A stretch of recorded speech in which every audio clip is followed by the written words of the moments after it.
Okay, you're live.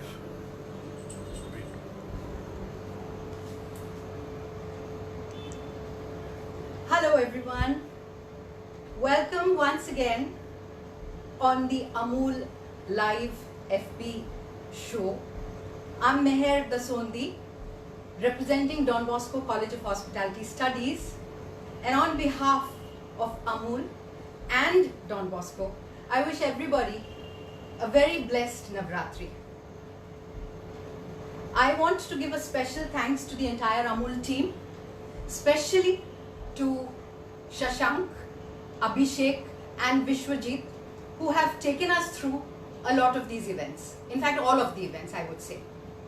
I'm making a very traditional sweet for Navratri today, which is called Sukri.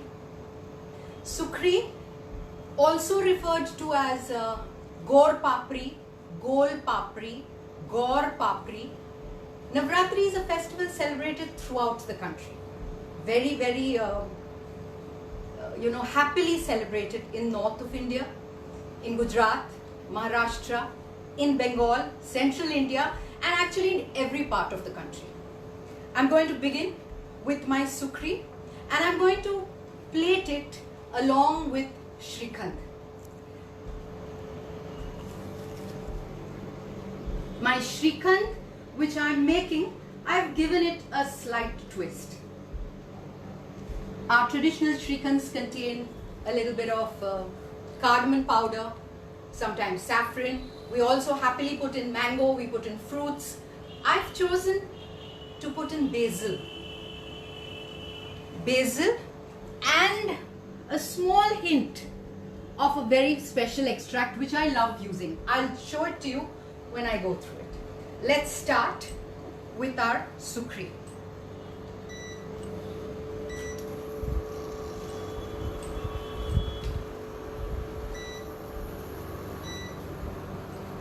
Okay, my Sukri or Gaur Papri contains ghee, Amul ghee, which I have measured. This is about 1/3 of the quantity of the flour that I'm using. Now this Sukri is made with wheat flour. If you see the wheat grain, I have got it ground and it's slightly coarse. Of course you can use the ready-made wheat flour, but I learned cooking through my grandmother-in-law, who's 102 and going strong. She told me, you want to make Sukri, you need to keep the textures intact, and hence I get my flour ground at the mill. Okay, so I'm going to begin. I have taken 2/3 cup of flour and I'm taking about a little less than half that of ghee. As you always know, when you cook, you start with the pan and allow the pan to get hot. Into this, I'm adding in my ghee.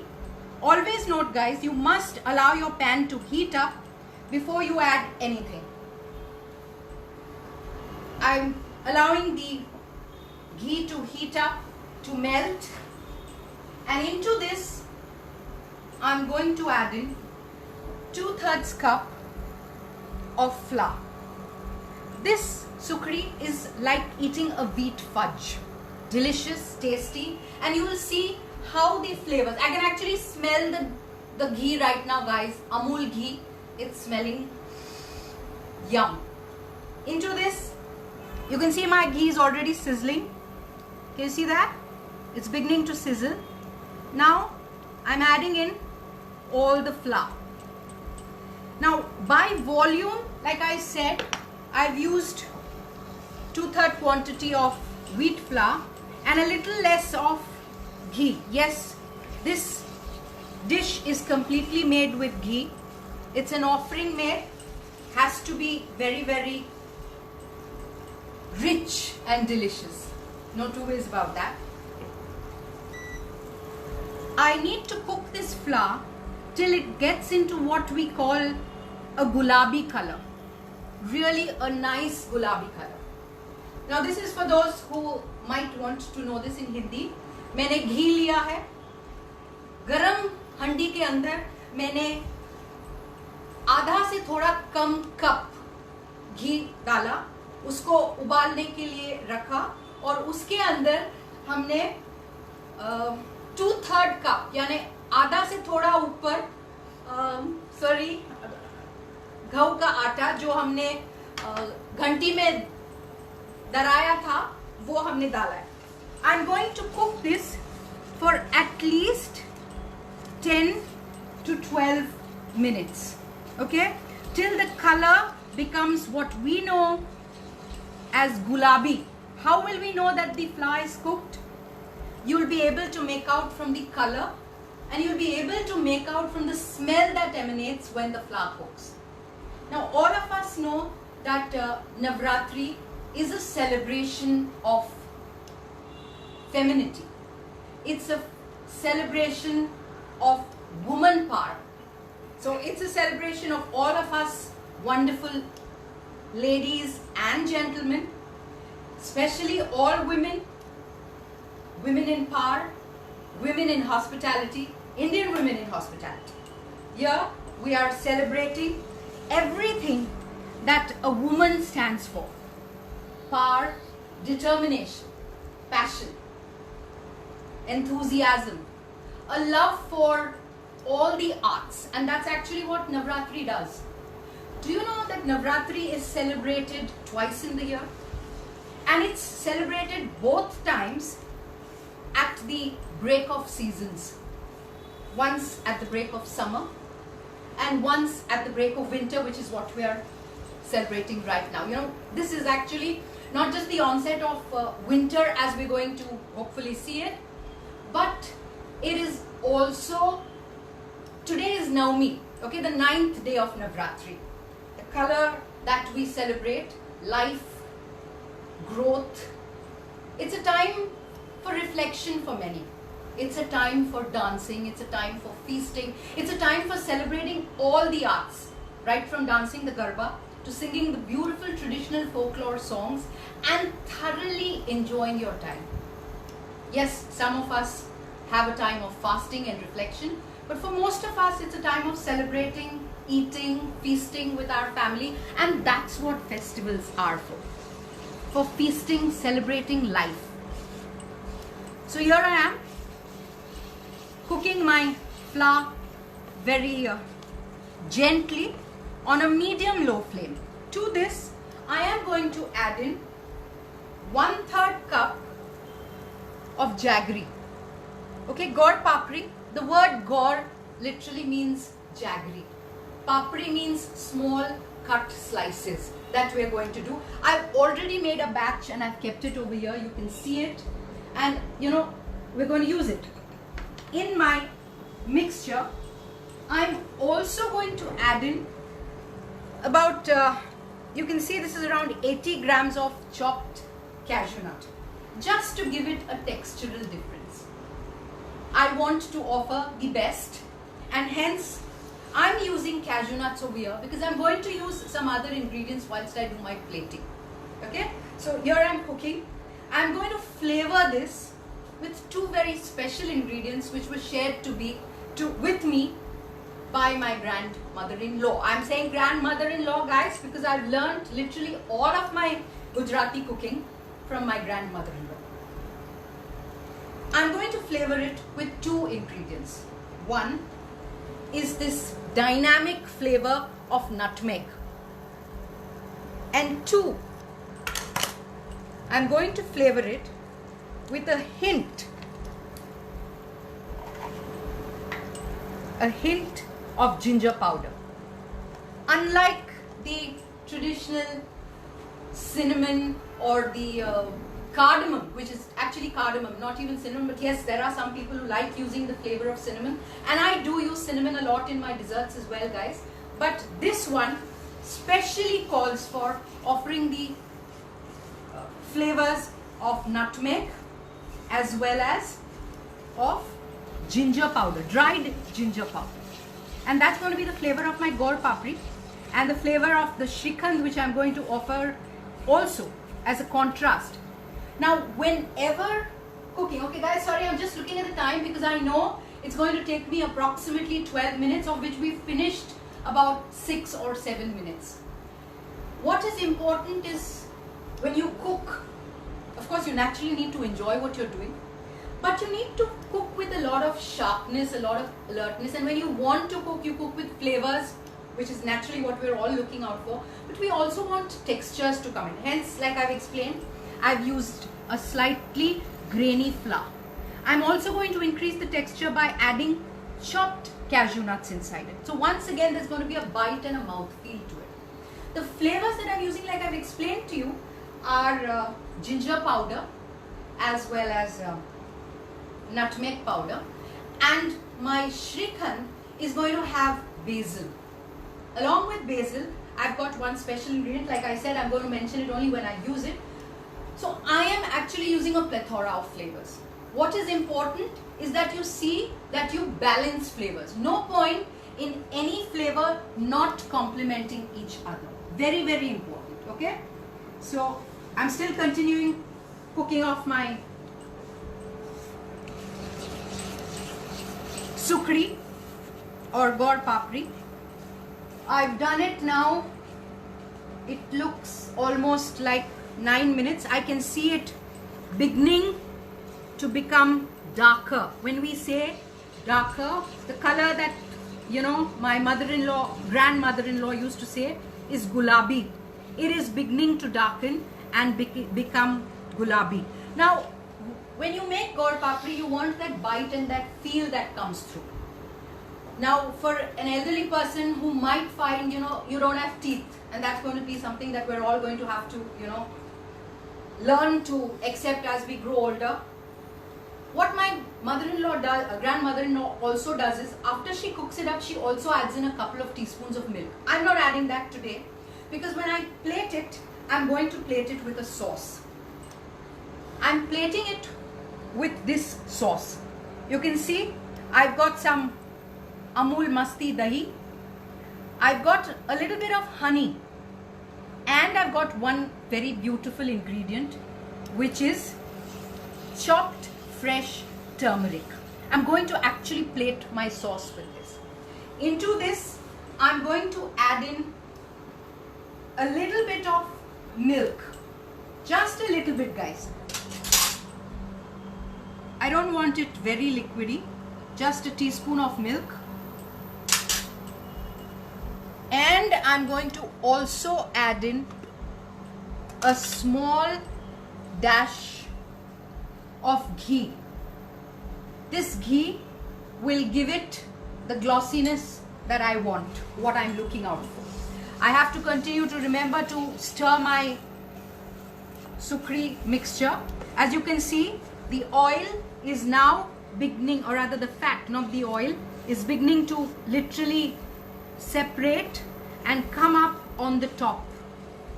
That's one sure sign that the flour is gently cooking. Going right back to my sauce, which I call the golden flow. I want to give it a slight sharpness, so I'm also going to add in a hint of ginger. You know, in Hindi and Gujarati, it's called soot. And one more ingredient that I'm going to do is I'm going to add in a little bit of the lime zest. I want a little hint of, you know, the lime and lemony flavor, but just the zest, which is the outer yellow part. Don't let it go and touch the white part, but just enough to give it that little tangy sharpness. Okay? Now all I'm going to do, I have to continue to stir this, guys, so I can't forget about this. Cooking is about always multitasking, and I think we women, we multitask pretty good. So I'm just mixing this up. I want to make it as smooth. I want that bite and feel to be there, but I want it absolutely smooth, and that's what I'm doing. Just absolutely smoothing this sauce. I could have, you know, just made it with saffron, but I wanted a complement of flavors because my sweets that I'm offering to all my guests, and remember, guest is God, is nice, and the Gaur Papri is going to be subtle and sweet, not overpoweringly sweet. My Shrikhand, I'm also going to make it subtle and sweet. I don't want too much of sweetness on my plate.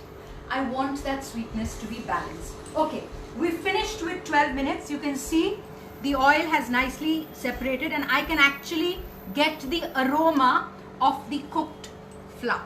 Into this now, I'm adding in my chopped cashew nuts and mixing it up.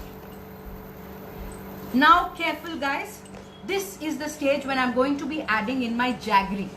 When I add my jaggery, I get this pan off the flame. Remember to shut your stove. Today I'm using not a gas one, but you have to remember to shut it. And I'm adding in jaggery. My jaggery has sort of melted. Nothing that I have done, just that I've got a softer jaggery. You can use any regular jaggery and sort of grate it inside. Because it's a little sticky, you know, it's taking a little effort to come out, but I think what would also work perfectly well would be using jaggery which is powdered. No worries, I've always used this jaggery, so I'm pretty comfortable, but in case, you know, anyone has a slight difficulty, all you need to do is use the powdered jaggery. Here I've added the jaggery, and if you notice, it's off the flame. It's not. I don't want the jaggery to cook. The jaggery is here for taste.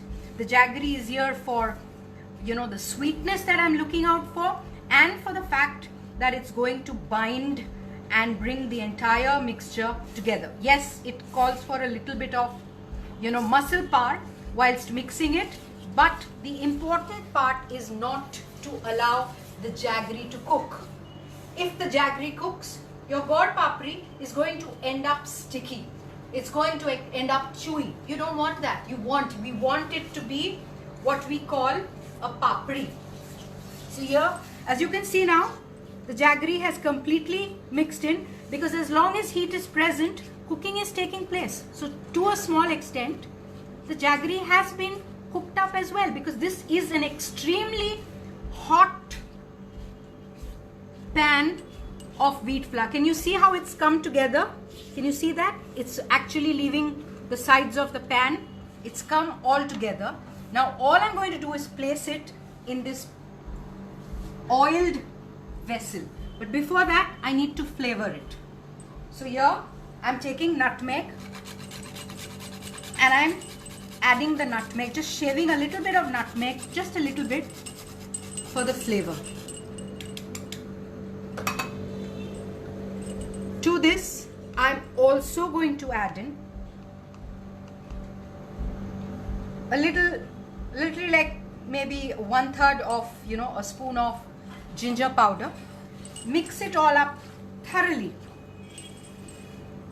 Mix all of this together. I can smell the ginger, I can smell the nutmeg, and I know this one's going to be an absolute rock star. I can smell it. You can see the textures, you can see it. Okay, so here it is. All I'm doing is placing it on this thali, and I'm just going to flatten it out with my spoon. You want to flatten it out with a bowl or a small round. My mother-in-law, what she used to do, she used to take a metal thali and just gently flatten the entire thing together. And that's it. We're done here. One last garnish. These are roasted sesame seeds. They make it look beautiful, and sesame is something that also gets offered. Okay, so here we are, just a small dash, and our sukri is ready. Now I'm just going to let this cool, but before I let it cool, one more thing that I need to do is to score it, because as it cools it will harden, and then it will become extremely difficult to lift it off and break it. So whilst it is still hot, all I do is score it with a knife. You can use a flat spoon if you want. Sizes absolutely as per your wishes. We are a little extra partial to sweets. We like nice big chunks. So I'm scoring it big, but I've scored it. And now as it dries up and hardens, I'll have the perfect pieces to pick up. Just like this one here. Okay. Now, whilst this cools, I'm starting on my Shrikhand. Here, I have Amul curd, which I have hung last night. I'm making a very simple and a fast method of Shrikhand, and I am not going to put it in a mixer or blender because I want this creaminess. You know, this is just hung curd, what we know as, you know, some people call it chakka, some people call it mattha. It's just simple, a very simple homemade cheese, if I may say so. All I am doing is mixing it up. Now to this, I'm going to add in some sugar. I have just taken ground sugar and I'm adding in my opinion, approximately 2, maybe 2.5 tablespoons, and that's good. Now, all I'm going to do is stir this together. Yes, once again, you know, a little bit of muscle power, mixing it all together. And into this, I'm adding my basil. These are the basil leaves. What I'm adding is sweet basil, guys, not holy basil. There is an absolute difference between sweet basil and holy basil. Holy basil is what we know as the tulsi plant. Now this is a sister of the same plant, but the flavor is totally different. It's got a very sharp anise type of flavor to it. What I have done is I chopped the basil fine and then I simply dried it up a little while for I think about 3 minutes in the microwave. Now how can you do it? You can also do it it's not that complicated. Just wash your basil thoroughly, chop it up fine, put it out on a plate and let it dry naturally. That's good enough. You still feel after, you know, maybe there's moisture in the air and it's not dried up. You put it in the sun, it will dry up to a super good powder. You don't want to do that. Let it dry for a couple of hours and then slightly roast it on a pan. Here I'm adding a generous helping because I want the flavor of the basil to be strong. And if you remember, I said I was going to add in one secret ingredient of mine which I really love using, and that's a little essence of orange. Just a small drop. It's very sharp, it's very potent, and one drop, oh, I can actually smell it now, and it's going to just lift this Shrikhand to an absolute another level of taste, level of flavor. Can you see the basil is visible, and yet it doesn't give you the appearance of that I'm eating some kind of leaf, or, you know, like I say sometimes, I don't want to be, I'm not going to be chewing something. Okay, so my Shrikhand is ready, and my God papri or my sukri, I'll just check, can I lift it? No, it's not lifting as yet, but doesn't matter. This will take about 20 minutes or so to, you know, dry up and harden. Here's my plate. What I'm going to do is take my plate. Make sure whenever serving that it's thoroughly clean. Thoroughly clean. You don't want any kind of issue. Okay? Into this, what I'm doing, this little golden flow as I call it, I'm going to plate with this. I'm taking a larger spoon because of the method of plating that I'm going to do. I'm taking 1 spoon and simply placing it in the center, you know, on one side of my plate. I'm taking my spoon and holding it upright. All I'm going to do is push it down to the side. That's it. Another thing that I'm adding on my plate is a small dash of Gulkand.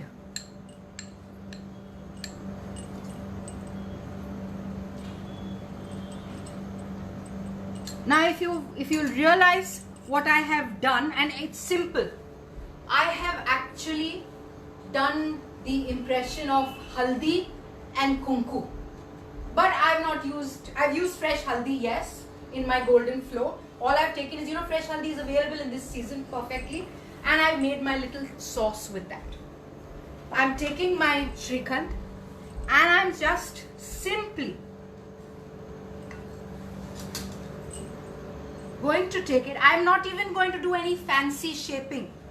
I'm just adding a small bit of Shrikhand to my plate. To this, I have to put my sukri. I have got the sukri here dried. This is exactly how it will dry up. I'm taking one piece of sukri and placing it.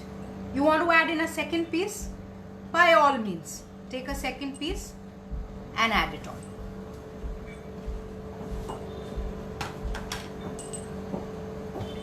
To this, I have also kept some fried basil leaves. You can see these are the regular sweet basil. I'm just going to use it for my plating. You want to use one, you want to use another one, up to you. The purpose is to make your plate as pretty. What I also have is some pistachios. I'm just going to literally stud my Shrikhand so that the color breaks, and you can do as you want. You want to do it fully all around, up to you. You just want to do it in one small corner. And I've got some glazed cherries, which I'm going to just add to my plate. What I have done now is create a whole load of flavors and textures which I'm offering to my guest. Here I come, and I'm offering this very simply to everybody who comes.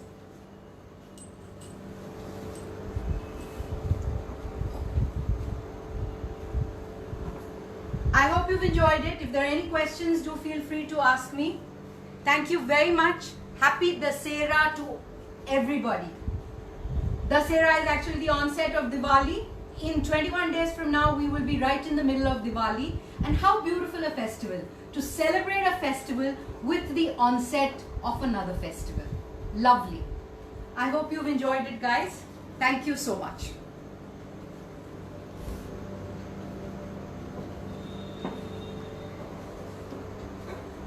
Bye-bye and thank you.